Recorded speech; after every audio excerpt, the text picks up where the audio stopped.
পাঞ্জাবের সাথে হায়দ্রাবাদের খেলা, শক্তিশালী হায়দ্রাবাদ নাকি শক্তিশালী পাঞ্জাব, সেটা কিন্তু আপনারা কমেন্টস করে জানাতে পারেন। আজকের ম্যাচে কোন দল জয় পেতে পারে, কি কারণে জয় পেতে পারে, কোন প্লেয়ারটা আজকে সর্বোচ্চ ভালো খেলতে পারে, সেটা কিন্তু আপনারা কমেন্টস করে জানাতে পারেন। পাঞ্জাব কিন্তু খুবই শক্তিশালী, গত বছর যেখানে তার ফাইনাল খেলতে পেরেছিল এবছর কিন্তু ওইখান থেকে কিন্তু তারা খেলা স্টার্ট করছে। খেয়াল করে দেখবেন এবছর কিন্তু তারা 3টা ম্যাচ খেলছে, একটা ম্যাচও কিন্তু তারা হারে নাই, 2টা ম্যাচ তারা জয়লাভ করছে, একটা ম্যাচ শুধুমাত্র বৃষ্টির কারণে তাদের পয়েন্টটাকে ডিভাইড করে দিচ্ছে। অন্যদিকে শক্তিশালী হায়দ্রাবাদ এবছর কিন্তু ওইভাবে খেলতে পারতেছেন, এই কারণে কিন্তু 3টা ম্যাচের মাঝখানে তারা 2টা ম্যাচ হারছে, একটা ম্যাচ তারা কলকাতার সাথে ভাগ্যক্রমে কলকাতার মাটিতে তারা জয়লাভ করছে। এখন সানরাইজ হায়দ্রাবাদ কি করলে শক্তিশালী পাঞ্জাবের সাথে আজকের ম্যাচে জয় পেতে পারে, সেটা কিন্তু অনেকেরই মনে একটা প্রশ্ন আছে। কি পরিবর্তন তাদের করা উচিত, কি পরিবর্তন করলে দলটাকে দেখতে ভালো লাগবে, বা তাদের ব্যাটিং অর্ডার বলেন বা বোলিং অর্ডারের মাঝখানে কোন ধরনের পরিবর্তন তারা স্বেচ্ছায় করতে চায়।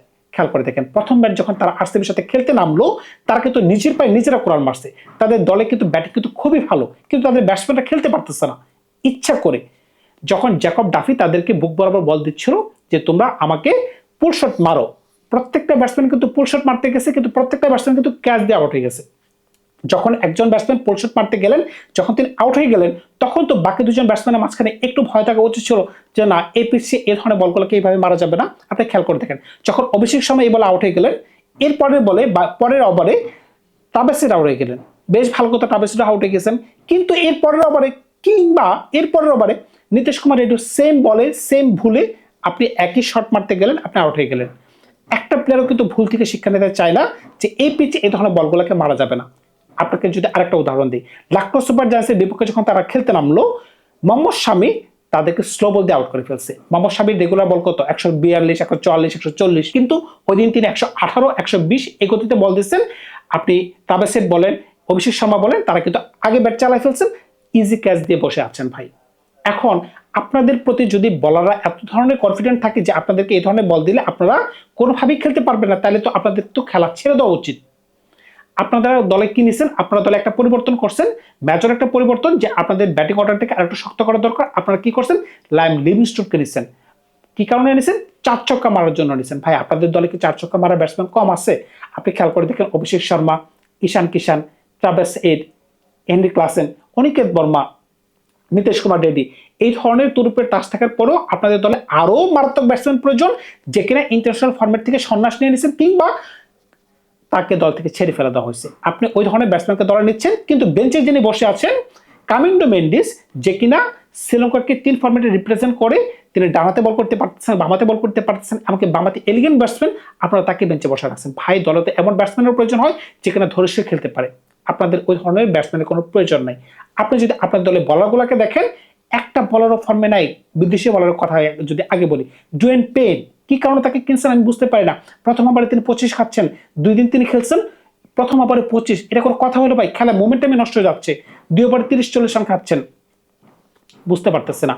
এরপরে ঈশান মালিঙ্গা, তিনি ইম্প্যাক্ট সাব হিসেবে আসেন, কোনোদিনই তিনি 4 ওভার বল করতে পারেন না, 3 ওভার, 4 ওভার, 2 ওভার এই ধরনের বোলিং করতেছেন। ভাই কিভাবে সম্ভব?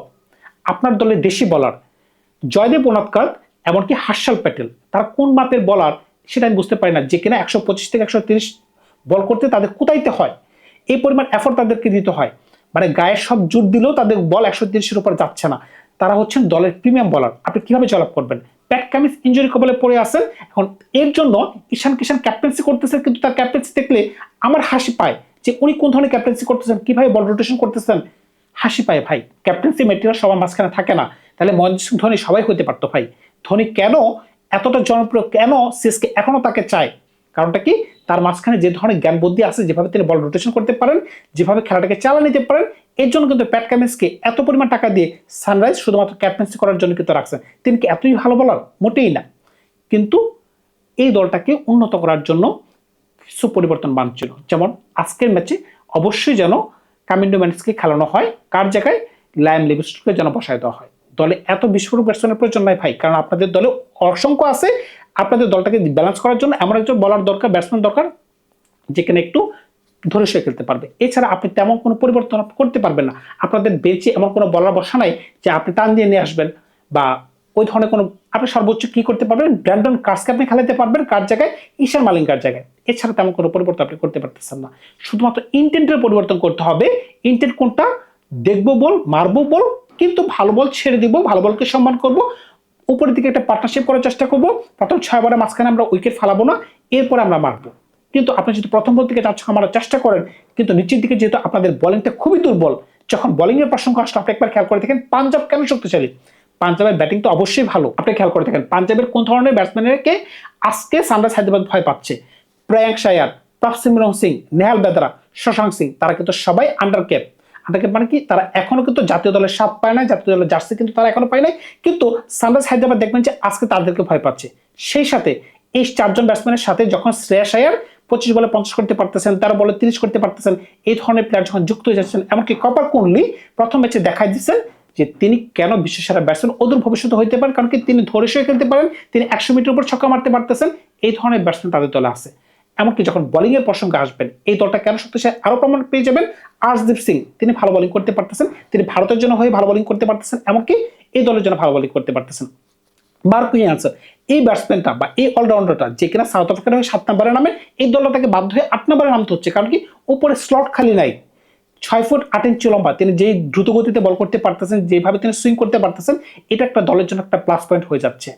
এক্সার বাটলেট, তিনি নতুন বলে যে ধরনের সুইং করতে পারতেছেন, 3 জন প্রিমিয়াম পেস বোলার যদি ওপেনিং পারফেক্টে বোলিং করে তাহলে আর কিছু লাগে।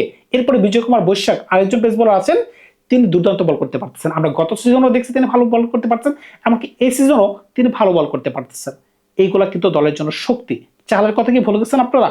এবছরের আইপিএল এ না, সমগ্র আইপিএল এর যদি আপনি উইকেট সংখ্যা আপনি হিসাব করেন, চাল কিন্তু শীর্ষস্থানীয়। সুতরাং বুঝতেই পারতেছেন এই ধরনের বলার যখন বোলিং করবে তখন কিন্তু বিপক্ষ দল তো অবশ্যই চাপে পড়ে যাবে। মার্কাস স্টোনেস বল করতে পারতেছে, যদি তারা পাঞ্জাব মনে করে যে না আজকের ম্যাচে আমরা মার্কাস স্টোনেসকে বিশ্রামে রাখবো কিংবা তাকে আমরা খেলাবো না, আজমতুল্লাহ ওমরকে আমরা খেলতে চাই, তখন কিন্তু বোলিং অপশন কিন্তু আরো বেড়ে যাচ্ছে। আজমতুল্লাহ ওমর কিন্তু ভাই ফেলনা প্লেয়ার না। কি কারণে বললাম, তিনি কিন্তু আফগানিস্তানের নামে দেবে প্লেয়ার। টি-20 বিশ্বকাপে কিন্তু আমরা তাকে দেখছি তিনি সুপার ওভারে বল করতে আসেন, এমনকি সুপার ওভারে ব্যাট করতে আসেন। এখন বুঝেন তার মাঝখানে কোন ধরনের দক্ষতা আছে। আমি মনে প্রাণে বিশ্বাস করি বর্তমানে স্টোনেসের থেকে তার যোগ্যতা বেশি থাকা উচিত বা গ্রহণযোগ্যতা বেশি থাকা উচিত। কি কারণে পাঞ্জাব তাকে বসা রাখছে, এটা কিন্তু পাঞ্জাবের জন্য অদূর ভবিষ্যতে একটা ভুলও হতে পারে, কারণ কি মার্কাস স্টোনেস কিন্তু ওই ধরনের ভালো ব্যাটসম্যানও না, ওই ধরনের ভালো বলারও না। তিনি 10টা ম্যাচের মাঝখানে একটা ম্যাচ তিনি ভালো খেলে ফেললেন, বাকি ম্যাচগুলো খেলতে পারতেছে না। এখন পাঞ্জাব কেন শক্তিশালী? পাঞ্জাবের যে উপর দিকে ব্যাটসম্যানগুলো নামি দামি ব্যাটসম্যান না, কিন্তু তারা ভালো খেলতে পারতেছে। অন্যদিকে হায়দ্রাবাদ কেন দুর্বল দল হয়ে গেছে? তাদের নামি দামি ব্যাটসম্যান, আপনি খেয়াল করে দেখেন ঈশান কিষান টি-20 বিশ্বকাপ কোন ধরনের ভালো খেলতে পারছেন, কিন্তু এখন এসে তিনি এক ম্যাচে 80 করছেন, এক ম্যাচে 40 করছেন, কিন্তু তার প্রতি আপনি ভরসা রাখতে পারতেছেন না। কিন্তু অন্যদিকে প্রভসিমরন সিং, প্রিয়াঙ্ক আয়ার, নেহাল বেদরা, শশাঙ্ক সিং, এমনকি শ্রেয়াস আয়ার তাদের ক্যাপ্টেন, এই ধরনের দেশি প্লেয়ারদের প্রতি আপনি ভরসা রাখতে পারতেছেন। অন্যদিকে নীতিশ কুমার রেড্ডি ভরসা রাখা যাচ্ছে না, তারপরে হেনরি ক্লাসেন ভরসা রাখতে পারতেছেন না, ট্রাভিস হেড ভরসা রাখতে পারতেছেন না, কারণ তার পর নাই। আর অভিষেক শর্মা সবচেয়ে বড় হস্তি, যে কিনা টি-20 বিশ্বকাপে আমরা তাকে দেখছি টানা ফ্লপ ফ্লপ ফ্লপ, তার প্রতি আপনি কিভাবে ভরসা রাখবেন? একইভাবেই তিনি কিন্তু আইপিএল এর যাত্রা শুরু করছেন, আপনি ভরসা রাখতে পারতেছেন না। এখন সানরাইজ হায়দ্রাবাদের একটাই করণীয় আছে, করণীয় কি? উপর থেকে যেন তাদের উইকেট না পড়ে।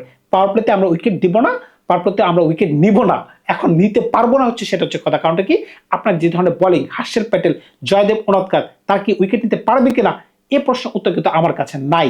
এখন উইকেট নিতে যেহেতু আপনি পারতেছেন না, বা আপনাদের বোলিং যেহেতু দুর্বল, কিন্তু ব্যাটিং যেহেতু শক্তিশালী, এখন ব্যাটিংটাকে যদি আপনারা উপযুক্তভাবে কাজে লাগাইতে পারেন, তখনই কেবলমাত্র আপনাদের জয় নিশ্চিত করা সম্ভব হবে।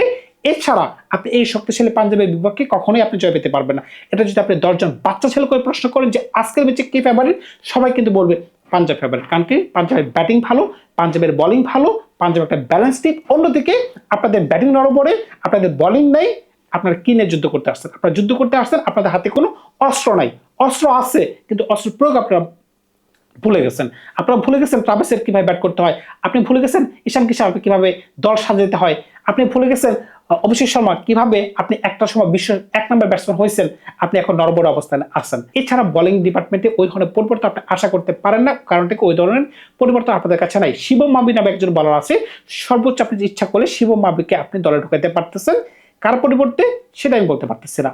তবে তাদের স্পিন বলারটা কিন্তু ভালো বল করতে পারতেছে, হার্ষ দুবে তিনি ভালো বল করতে পারতেছে, এমনকি অনিকেত বর্মা তিনিও ভালো ব্যাটিং করতে পারতেছে। এখন দেখা যাক কি আজকে কোন ধরনের খেলা হয়, কারণ থেকে অগ্রিম আপনি কোন প্রেডিকশন করতে পারবেন না। গোল বলের খেলাটা হচ্ছে এরকম, একজন ব্যাটসম্যান যদি ভালো খেলতে পারে, একজন বলার যদি ভালো বল করতে পারে, খেলা কিন্তু ঘুরে যায়। ধন্যবাদ সবাইকে, ভালো থাকবে। আপনারা নতুন করে গল্প নিয়ে খুব শীঘ্রই হাজির হবো আপনাদের সাথে।